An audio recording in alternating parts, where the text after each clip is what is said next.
Bismillahirrahmanirrahim. Assalamualaikum warahmatullahi wabarakatuh. Alhamdulillah, Alhamdulillah, segala puji bagi Allah Subhanahu wa Ta'ala yang senantiasa memberikan kenikmatan kepada kita semuanya. Selawat serta salam senantiasa kita haturkan kepada baginda Rasulullah SAW, kepada keluarganya, kepada para sahabat, dan kepada para pengikutnya, termasuk kita yang ada di dunia ini sekarang. Semoga kita selalu mendapat syafaat dari Rasulullah SAW, dan Allah Subhanahu wa Ta'ala tempatkan nanti kita dan berkumpul dengan orang-orang yang beriman, termasuk berjumpa dengan Rasulullah SAW. Amin ya rabbal alamin. Baik, anak-anak soleh dan soleha SDIT Al-Mumtaz Kota Pontianak, pada kesempatan kali ini Ustadz akan menyampaikan satu cerita pendek tentang seorang tokoh yang berpengaruh dalam mempertahankan kemerdekaan Republik Indonesia. Ia berperan penting membangkitkan semangat juang para pemuda dalam melawan tentara sekutu melalui pidato-pidatonya. Dan pertempuran ini terjadi pada tanggal 10 November 1945, yaitu di kota Surabaya. Sudah tahu siapa tokoh yang akan dibahas kali ini? Ya, dia adalah Sutomo. Sutomo, panggilan karibnya adalah Bung Tomo. Ia adalah arek Surabaya asli, lahir pada tahun 1920 di Surabaya dan meninggal pada 1981 di Padang Arafah, Arab Saudi, tatkala sedang menunaikan ibadah haji. Ia adalah sosok yang penuh semangat, berapi-api dalam mengemukakan pendapat. Sutomo muda adalah kristalisasi karakter masyarakat khas pesisiran yang menjunjung tinggi kesetaraan dan anti penjajahan. Sutomo muda selalu gelisah tatkala melihat masyarakat yang ada di daerahnya tertindas oleh para penjajah. Dia bertekad suatu saat ingin membawa Indonesia terbebas dari cengkeraman para penjajah. Tekad itulah yang kelak kemudian hari membawanya pada sebuah sejarah besar, di mana ia menjadi salah satu aktor utamanya. Ya, peristiwa itu adalah pertempuran dahsyat arek-arek Surabaya dengan Nika. Sejarah pertempuran Surabaya yang puncaknya terjadi pada tanggal 10 November 1945 itu adalah sejarah pertempuran dahsyat yang pernah terjadi di Nusantara.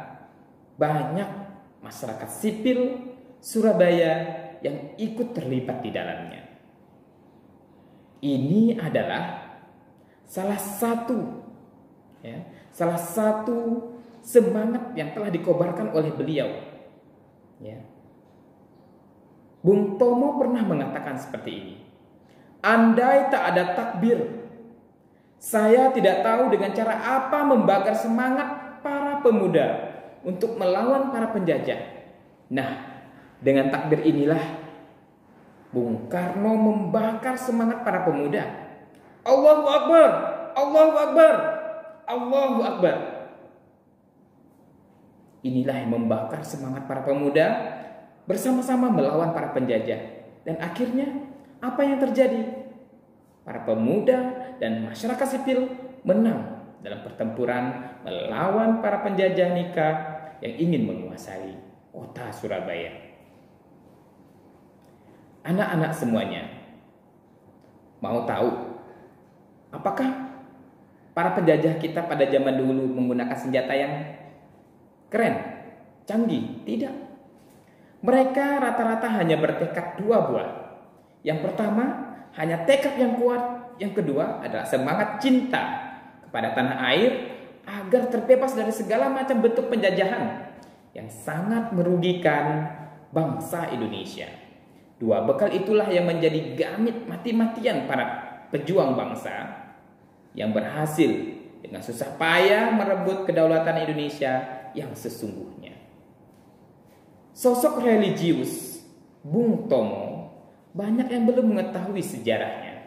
Di balik meletusnya peristiwa 10 November di Surabaya, ia bukanlah perang yang tanpa sebab musabab. Ia bukan peristiwa tunggal. Ada banyak latar dan alasan yang menjadi pemantik semangat pertempuran dan perlawanan itu. Tentu saja pemantik utama perlawanan itu adalah fatwa resolusi jihad yang dimotori oleh Kiai Haji Muhammad Hasyim Asy'ari dan ulama-ulama NU. Fatwa jihad adalah landasan filosofis yang menjadi bahan bakar serta energi perlawanan arek-arek Surabaya sehingga mereka bertindak tanpa ragu sama sekali. Dalam pusaran momentum resolusi jihad itulah sesungguhnya Bung Tomo mulai banyak diperhitungkan. Ia tercatat beberapa kali bertemu Kiai Haji Hasyim Asy'ari ke Tebu Ireng.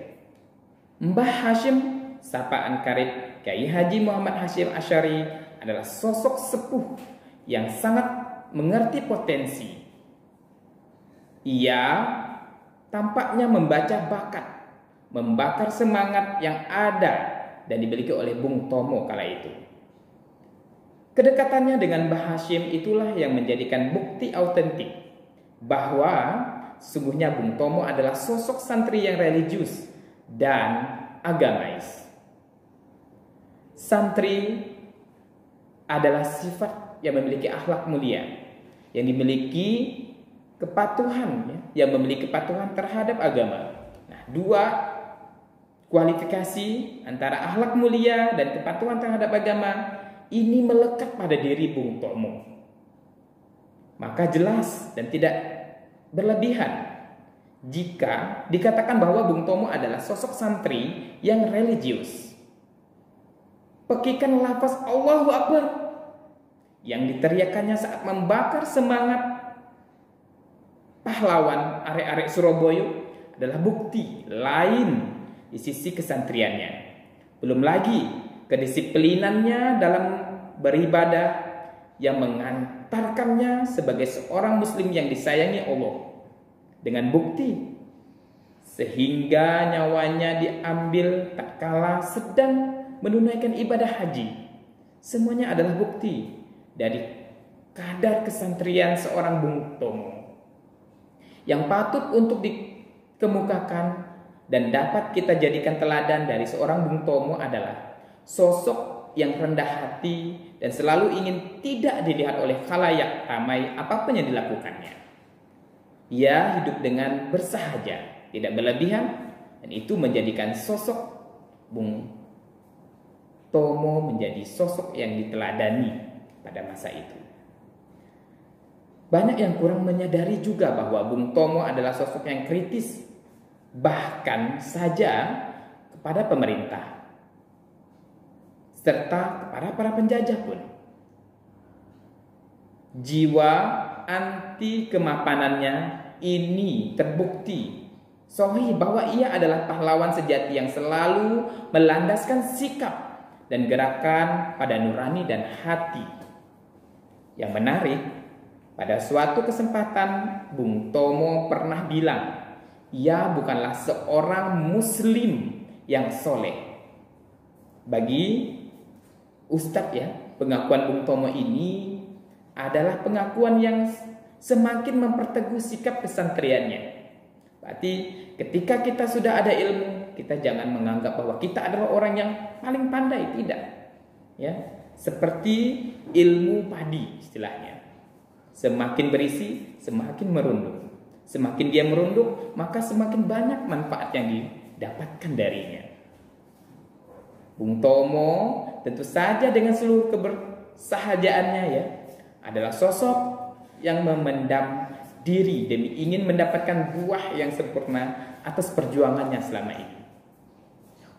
Baik anak-anak semuanya, kita sebagai generasi penerus bangsa, anak-anak harus lebih giat belajar, perbaiki diri supaya Allah angkat derajat kalian menjadi generasi yang sayang kepada orang tua, bangga untuk orang tuanya, ya, bangga untuk bangsa dan negaranya, menjadi generasi yang nanti menjadi penerus dari orang-orang sekarang. Kalian dah penerus semuanya. Allahu a'lam bishawab. Semoga bermanfaat. Billahi taufik wal hidayah. Kebaikan dari Allah Subhanahu wa taala, yang salah dari Ustadz sendiri. Allahu a'lam bishawab.